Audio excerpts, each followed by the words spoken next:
5절부터 9절까지 말씀. 우리 다 같이 한 목소리를 읽겠습니다. 찾으셨습니까? 네. 같이 읽겠습니다.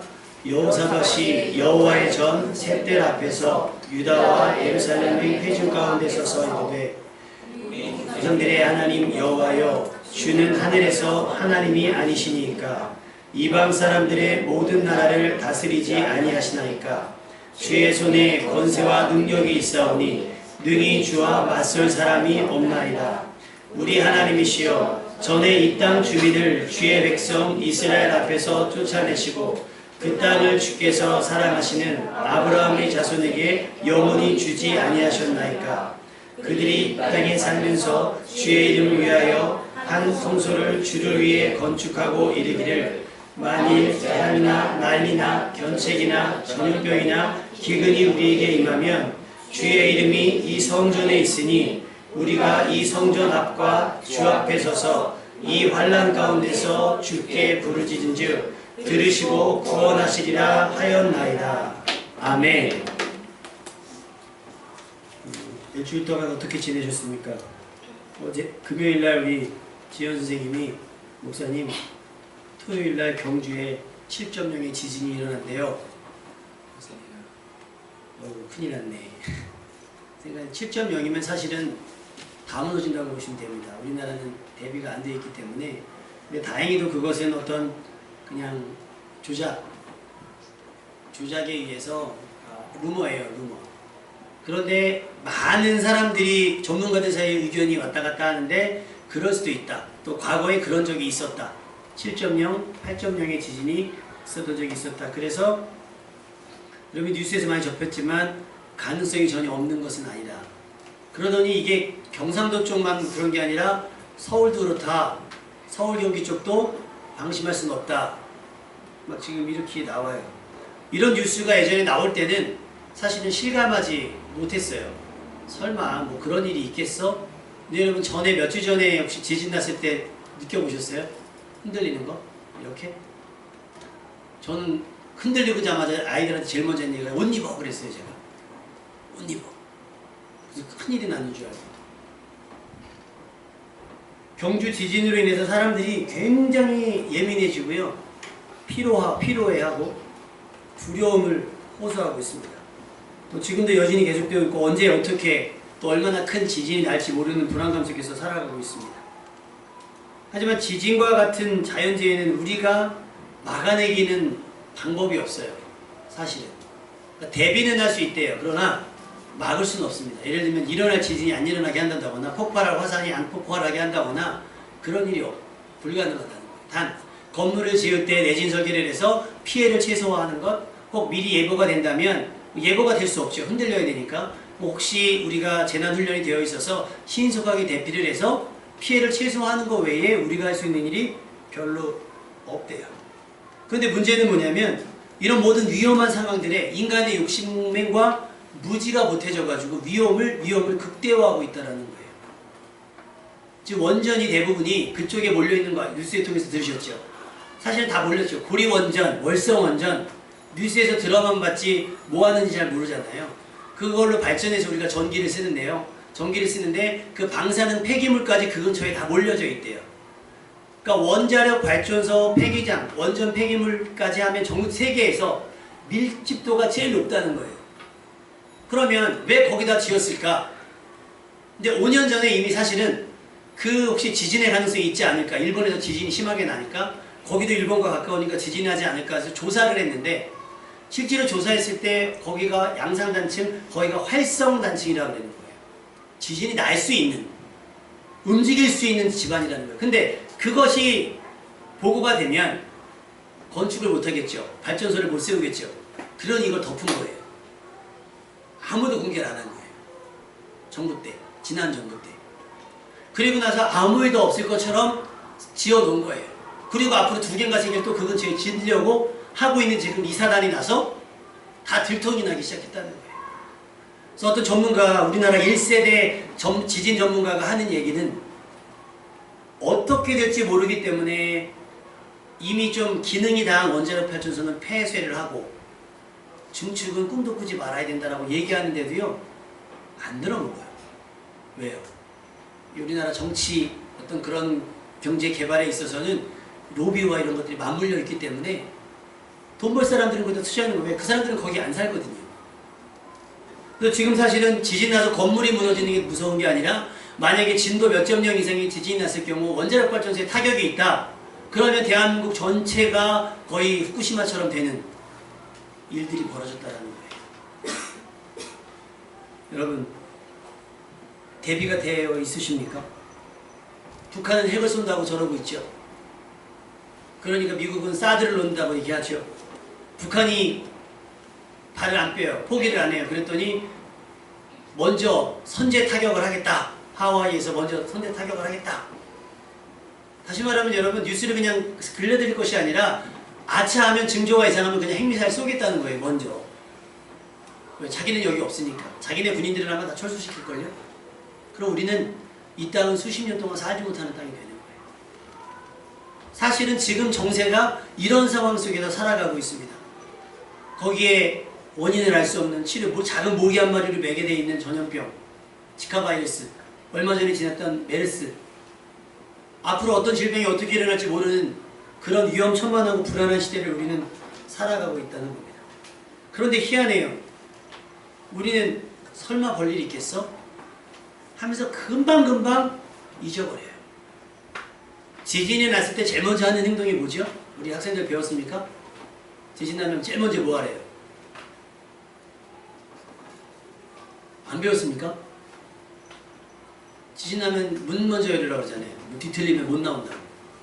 탁자에 들어가는 게 맞는지 안 맞는지 뭐 가스불 잠가라고 했는데 전문가가 하시는 얘기 뭐냐면 그 정도로 가스불을 잠그고 도망갈 정도의 지진이 나면 의미가 없대요. 충전소나 주유소나 다 뒤틀려갖고 다 폭발할 거기 때문에 의미가 없으니까 그거 잠그지 말고 그냥 뛰쳐나오라는 거예요. 뛰쳐나오라는 거예요. 우리의 안일함인 거예요. 안일함. 많은 사고를 겪었잖아요. 삼풍백화점이 무너져도 받고, 성수대교가 무너져도 받고, 세월호가 뒤집어져기도 받고, 많은 인명피해가 재산 피해가 났음에도 불구하고 우리는 그런 것들을 별로 염두에 두지 않고 설마 그게 나한테 일어나겠어? 그런 일이 나한테 일어나겠어? 하면서 아무 대비를 하고 있지 않습니다. 그러니 만약에 일이 발생하게 되면 어떻게 해야 될지 모르니까 우왕좌왕할 수밖에 없는 거예요. 이게 맞는지 저게 맞는지 모르는 겁니다. 그저 우리의 바람은 그냥 지진이 안 일어났으면 좋겠다. 전쟁이 안 일어났으면 좋겠다. 전염병이 더 이상 확산되지 않았으면 좋겠다. 라고 하는 희망, 소망만 늘어놓고 있을 뿐입니다. 여러분, 충분히 대비가 되어 있으셔야 돼요. 충분히. 그래서 한동안 나왔던 이야기가 뭐냐면 지진이 나고 그랬을 때 생존 배낭이라고 혹시 들어보셨어요? 생존 키트. 일본에서는 그게 있대요.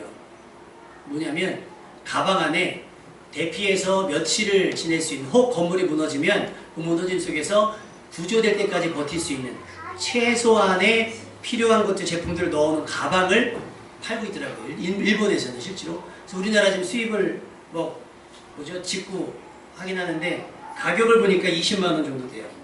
20만원. 그 안에 뭐뭐 들어있을까요? 뭐뭐 들어있을까요? 그랬더니 어떤 어머니들은 실제로 집 앞에 벌써 애기 기저귀랑 분유랑 이렇게 해가지고 챙겨놓으신 분들이 있다고 그러더라고요. 여러분 어떻게 그 가방 하나씩 장만하시겠습니까? 아니면 집에 있는 가방을 어떻게 꾸려 놓을 생각은 있으십니까? 만약에 전혀 그런 거 신경 안 쓰고 사신다면 둘 중에 하나입니다. 믿음이 되게 좋든가 굉장히 무감각하거나 그런 거예요. 20만원이라는 돈이 적은 돈은 아닐 겁니다. 그런데 일어날지 아닐지 모를 불확실성에서 그 20만원을 투자하기에는 사실은 조금 무리가 있다고 생각을 합니다. 근데 경주에 지진이 일어나지 않았다면 사람들이 뭐 그렇게 설레발이냐고 하실 수 있을 거예요. 경주에 지진이 일어나고 나니까 사람들이 조금은 더 안전에 대해서 신경을 쓰게 되더라는 거죠. 여러분, 준비는요, 만약 때문에 하는 거 아니겠습니까? 여러분들 준비할 수 있기를 부탁합니다. 아멘. 최소한 어떤 일이 일어났을 때 여러분 안에는 매뉴얼이 있으셔야 돼요. 우왕좌왕하지 않도록 나는 이렇게 해야겠다 저렇게 해야겠다 하고 충분한 매뉴얼이 있어야 됩니다. 노아 시대 때 분명히 하나님께서 노아를 통해 말씀하셨잖아요. 그래서 노아가 한 일이 뭐예요? 최대한 하여튼 그 구원을 준비한 거예요. 방주를 짓고 수고하고 애를 쓴 거예요. 근데 사람들은 전혀 그 사람이 뭐 하는지 신경도 쓰지 않고 그냥 시집가고 장가가고 술 마시고 했다는 거죠. 준비를 안 했으니, 대비를 하지 않았으니 심판이 왔을 때 어떻게 해요? 다 죽게 되는 겁니다. 관심이 없었으니까요. 관심이 없으니 당연히 준비도 하지 않았겠죠. 여러분은 준비되어 있으십니까? 애굽에 재앙이 임할 때 10번이나 재앙이 임했잖아요. 이스라엘은 어떤 피해도 입지 않았습니다. 왜냐? 하나님께서 지키셨기 때문이에요. 하나님께서 구별하셔서 재앙을 내리셨기 때문입니다. 그러면 여러분도 혹시 이 땅 가운데서 구별해서 재앙이 임할까, 재난이 임할까라고 생각할 수 있을지 모르겠습니다. 그러나 지금은 그렇지 않다는 거예요. 각자가 살 길을 찾아야 되는 겁니다. 할 수 있다면 여러분 하나님께서 구별하신 것, 또 하나님께서 구별하신 사람이 되셔서 안전히 거할 수 있는 여러분 되시기를 주님의 이름으로 축원합니다. 하나님께서 여러분을 지키셔야 됩니다. 아니면 위험합니다. 우리가 이런 재난과 재앙과 같은 상황에서 살아남기 위해서 여러분의 삶을 사실은 최소화할 필요가 있습니다. 그리고 하나님을 최대한 의지해야 합니다. 아담과 하와가 선악과를 따먹었지요. 그 때문에 죽음과 저주에 직면하게 됐습니다. 그때 아담과 하와가 선택한 행동이 뭐였죠? 남 탓을 하기 시작한 거예요. 남 탓. 하와 때문입니다. 뱀 때문입니다. 하고 핑계하고 전가했어요. 여러분 마지막 때가 될수록 재앙과 재난, 심판을 어떻게 피하느냐? 여러분이 여러분의 죄를 고백하고 회개함으로 구원을 받는 여러분 되시길 주님의 이름으로 축원합니다. 그것이 구별됨인 거예요. 누가 구별되었느냐? 회개하는 사람들이 구별되는 거예요. 죄를 깨닫고 자신의 죄를 고백하고 예수님의 보혈로 그 죄를 씻기를 원하는 사람들이 구별된 사람들인 거예요. 표시가 나는 거예요. 어차피 모두에게 닥칠 재앙, 뭐 지금이야 지진이나 이런 것들은 부분적으로 지역적으로 임하지만 마지막 심판, 마지막 임하는 주님의 날, 하나님의 날은요 모두에게 닥칩니다. 재앙이 현실이 될 때 그때는 준비할 겨를이 없습니다. 준비할 수가 없습니다. 지금이 준비해야 될 때인 줄로 믿습니다.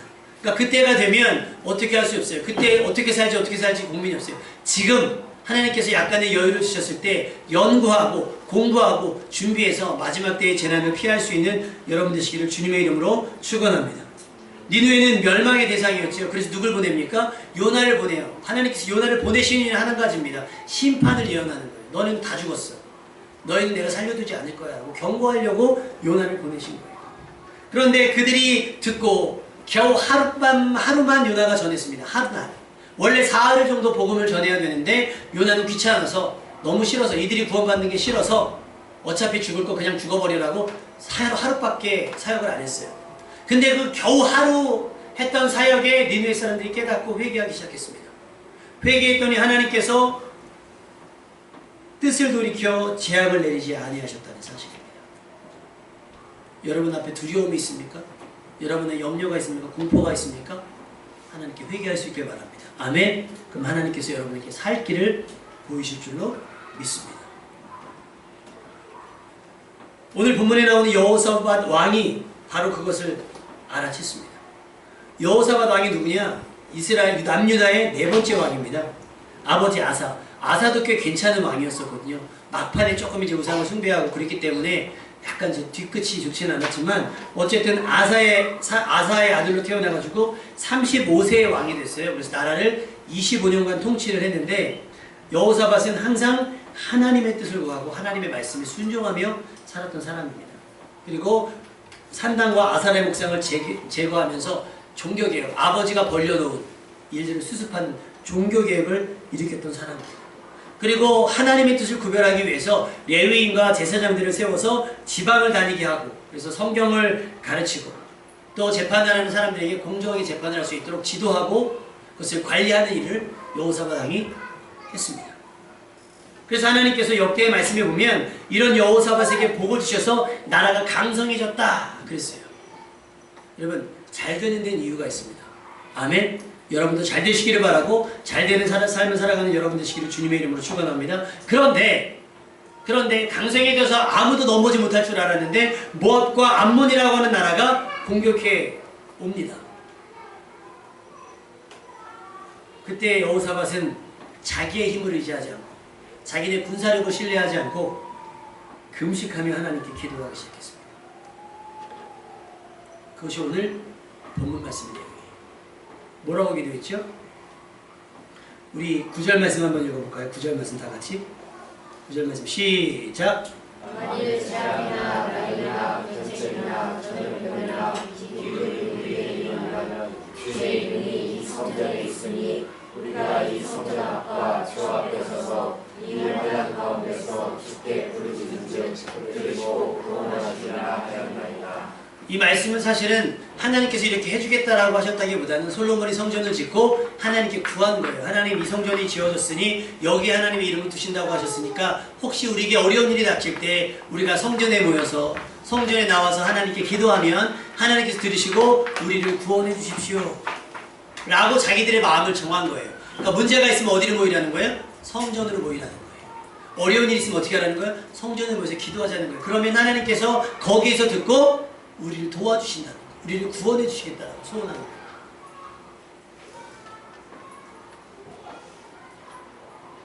적군들이 침략해 옵니다. 여호사밧이 생각할 때 계산을 해보니 이거는 우리 힘으로 막아내는 것은 불가능하다. 그러니까 빠르게 결정한 거예요. 금식하며 하나님께 도움을 구하자. 살기 위해서, 가족과 나라를 지키기 위해서 이런 일사각오의 결단이 필요한 줄로 믿습니다. 우리는 위기의 순간이 아니면 이렇게 간절해지지 않습니다. 위기의 순간 위험을 감지했다면 여러분 여간은 최소화할 수 있길 바랍니다. 극최소화하셔야 됩니다. 먹고 마시고 놀고 즐길 때가 아닙니다. 지금 그런 걸 하면서 즐길 때가 아니라는 거죠.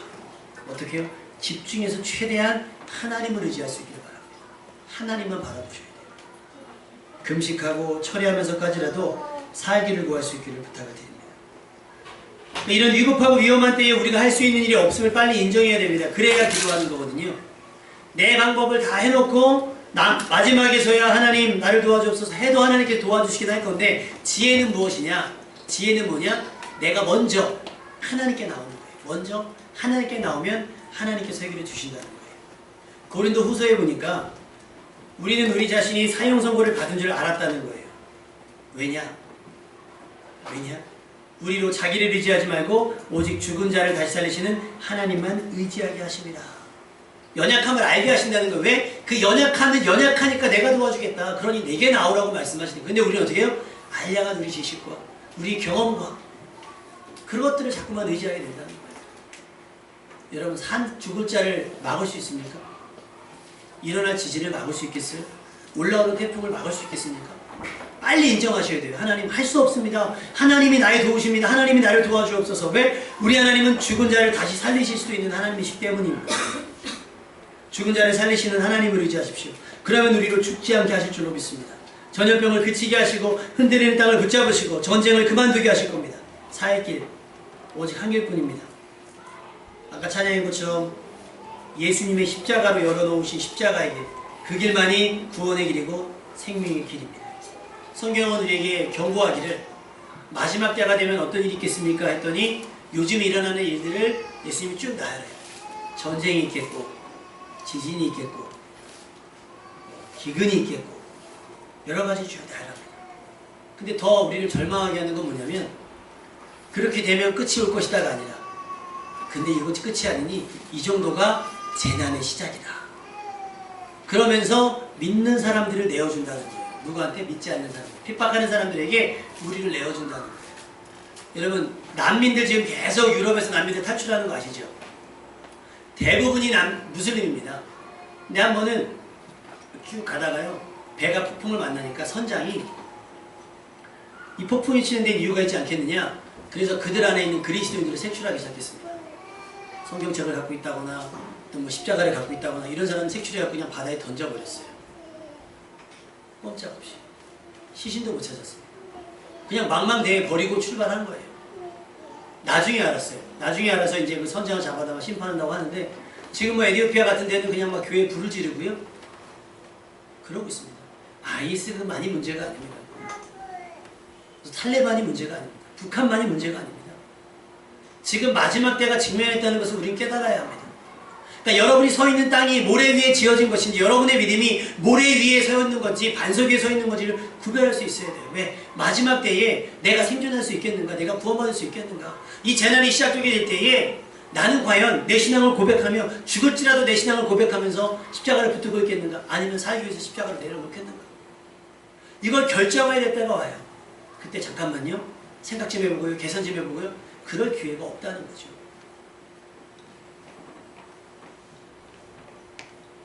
이 난리와 난리 소문 속에서 겨우 이만큼이 이 어마어마한 일들이 재난의 시작이라고 했을 때 여러분의 생존 가방 안에는 무엇이 들어있습니까? 얼마나 버틸 수 있겠습니까? 이 생존 가방을 여러분의 믿음이라고 한다면 여러분의 이런 환난과 고난과 역경을 얼마나 버텨낼 수 있겠습니까? 어떤 사람이 오해를 했던 것 같아요. 지진이 일어나니까 우리 왜 사재기 예전에 아시죠? 뭐 전쟁 난다 그러니까 막 컵라면 라면 막 슈퍼마다 마트마다 없어진 거 아시죠? 어떤 사람이 집에다 라면으로 꽉꽉 채운 거예요.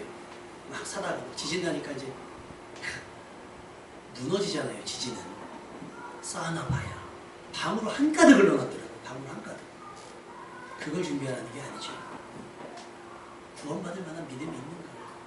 여러분은 그동안 충분히 기도해 왔는가? 기도를 저축해 왔는가? 믿음을 충분히 해왔는가? 충성을 해왔는가? 그것을 점검해 보라는 거예요. 우스갯소리로 지진 났을 때 이렇게 한 2번 흔들렸거든요. 2번 딱 흔들리는데 태어나 처음 겪었어요. 그런 지진을. 그 지진의 느낌. 근데 그것도 얼마 안 된다고 하는데도 그러니까 저쪽 경주 지방은 지금 아마 난리가 났을 거고 일본은 엄청 났을 거예요. 무섭더라고요. 그리고서 며칠 있다 생각을 해봤어요.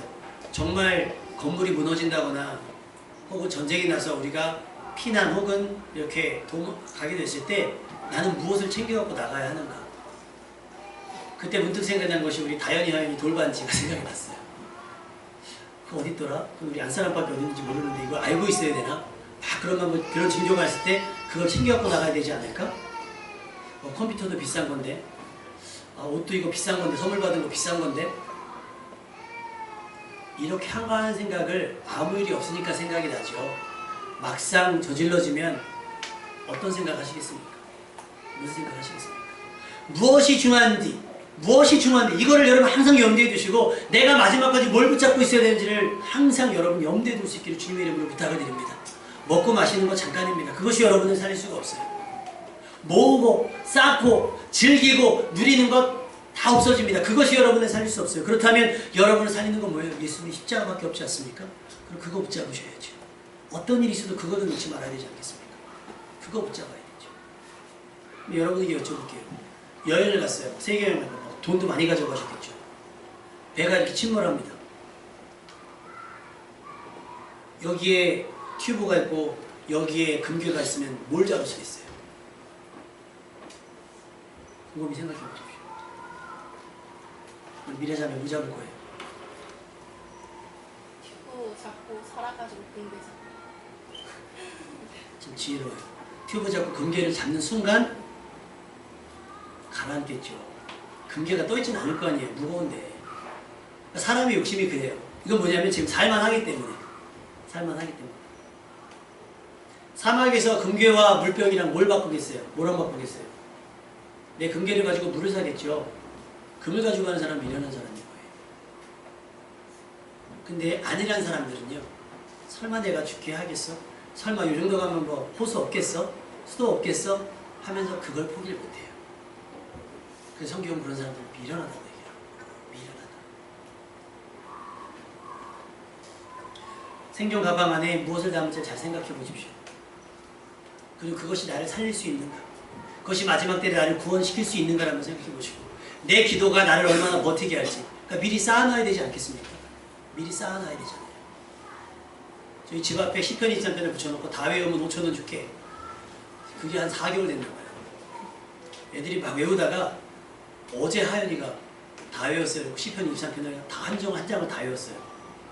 5,000원을 나중에 받는다고 동그랗게 써주세요. 다현이는 5절에서 안 넘어가가지고 외우기 싫어해가지고 아직 못 외웠어요. 여러분 위급할 때 암송할 수 있는 말씀이 있습니까? 붙잡아야 되잖아요. 말씀을 붙잡아야 되잖아요.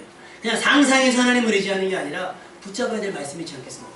기도를 해봤어야 긴급할 때 기도를 해보죠. 심폐소생술 여쭤보면 할 줄 아세요? 심폐소생술? 할 줄 알아야 가족들을 살릴 거 아닙니까? 그리고 애들 사탄 걸릴 때 우리 지난번에 이신한 목사님 예슬인가요? 누가 보여다 캣캐니까 그냥 애를 뒤집어 놓고서 그냥 등을 빵빵 때리니까 사탄이 툭 튀어나오더라고요. 염두에 두는 거잖아요. 이런 일이 벌어질 거야 하고 하는 게 아니라 벌어질지도 모르니 준비해 놓고 있는 거잖아요. 상식적으로 갖고 있어야 내 아이에게 그런 일이 있어요. 전에 말씀드렸잖아요. 목장 같은 데 가면 젖소들 키우잖아요. 소 같은 거 키우면 전기줄을 이렇게 하거든요. 모르면 이렇게 잡아서 감전돼서 죽는 거예요. 알면 이렇게 잡고 그래야 죽진 않는 거죠. 여러분이 얼마나 믿음의 내성을 갖고 있는지 잘 생각해 볼 수 있길 바랍니다. 나는 충분히 기도해 왔는가? 난 충분히 예배 드려 왔는가? 난 충분히 순종하고 왔는가? 급한 일이 생길 때 하나님께서 나를 찾으실 만한, 하나님께서 나를 기억하고 계실까? 그만큼 내가 하나님 앞에 자주 나왔는가? 희한하죠. 우리는요 하나님 앞에 자주 안 쓰면서 하나님은 나를 다 기억해 주실 거라고 생각합니다. 왜 하나님께도 우선순위가 없겠어요? 예수님 앞에 많은 사람들이 모였어요. 누구 먼저 치료해 줍니까? 소리 지르는 사람, 가까이 나오는 사람 먼저 치료해줘요. 그게 하나님의 공입니다. 사랑하니까 다 은혜줄 거예요. 다. 근데 저 사람은 몰라. 믿음도 없는데 그 사람 찾아서 그러지 않습니다. 사모하는 사람들. 심지어 옷자락만 맞춰도 나올 수 있는 거예요. 여러분 주님과 얼마나 가까우십니까? 주님과 얼마나 가까우세요? 저 어릴 때 친구가 그러는 거예요. 야, 우리 집은 밤에 문을 다 열어놓고 자고 우리가 문을 다 열어놓고 2박 3일 여행 갔다 와도 도둑놈이 안 들어와. 왠지 아십니까? 걔네 집 앞이 바로 파출소예요. 파출소 입구와 걔네 집 대문이 바로 옆에 있어요. 그러니까 여기가 파출소 입구면 그 옆에가 대문이에요. 그러니 도둑놈이 아무리 가니고도 들어갈 수가 있어야죠. 그러니까 그 집은 치원 장치가 없어요. 열어놓고 산다는 거예요. 가까우면 안심하는 거죠. 여러분 평안하십니까? 평안하십니까? 여러분 안에 구원받을 만한 믿음이 있는가? 지금 당장 마지막 때가 시작이 되면 여러분의 가족과 함께 하나님 나라에 들어갈 수 있겠는가? 또 성경은 얘기합니다. 마태복음 24장 재난이 시작될 때 그것을 끝까지 견디는 자는 구원을 얻게 된다 그래요. 견딜 수 있을 만큼의 내성이 있으십니까? 그만큼의 면역력이 있으십니까? 시편 말씀이 우리에게 위로가 됩니다. 시편 121편 3절부터 7절 그 찬양 중에 있죠. 하나님은 너를 지키시는 자 낮의 해와 밤의 달도 나를 해치 못하리. 근데 누구를 보호하시겠냐는 거죠. 누구를? 가까운 사람을 보호하지 않겠어요? 그렇잖아요. 가까운 사람. 놀러간 사람을 어떻게 구합니까? 하나님은 당연히 우리는 그렇게 얘기해요. 놀러 갔다고 안 구합니까? 그럼 그게 하나님입니까? 이렇게 얘기할 수 있어요. 근데 하나님은 사랑이시기도 하지만 공이기도 하세요. 괜히 고라자성을 땅에 묻으신 게 아니에요. 불순종하면 심판당하는 거예요. 믿지 않으면 심판받는 거예요. 그럼 믿으면 구원을 받는 거죠.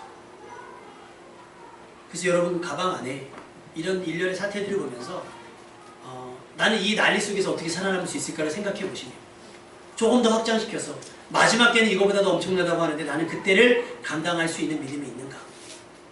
나는 구원받을 수 있는가를 스스로 자문해 볼 수 있기를 바랍니다. 이 구원받을 만한 믿음은 목사가 주는 것도 아니고 부모가 대물리면서 주는 것도 아니에요. 각자가 개인이 하나님 앞에 서서 몸부림쳐야 얻을 수 있는 겁니다. 오늘 말씀의 제목이 뭐였죠? 생존과 구원의 가능성.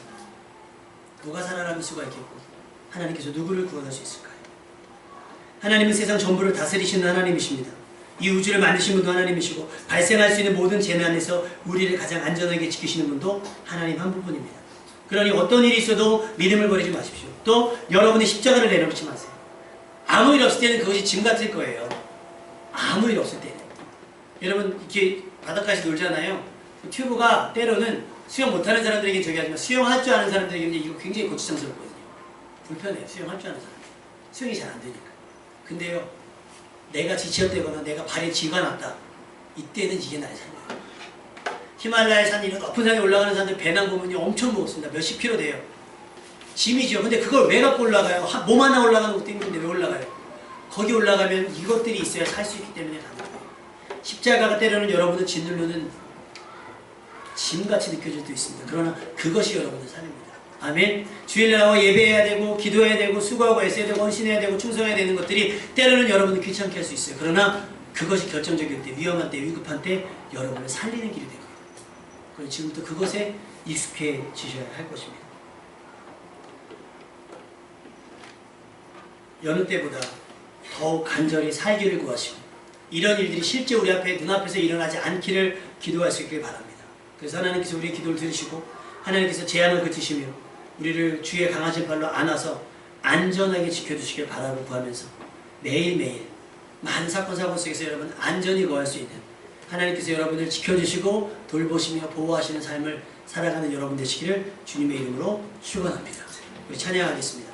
하나님은 너를 지키시는 자. 기도하는 마음으로 하나님 나를 지켜주옵소서. 이 환난을 면케해 주옵소서.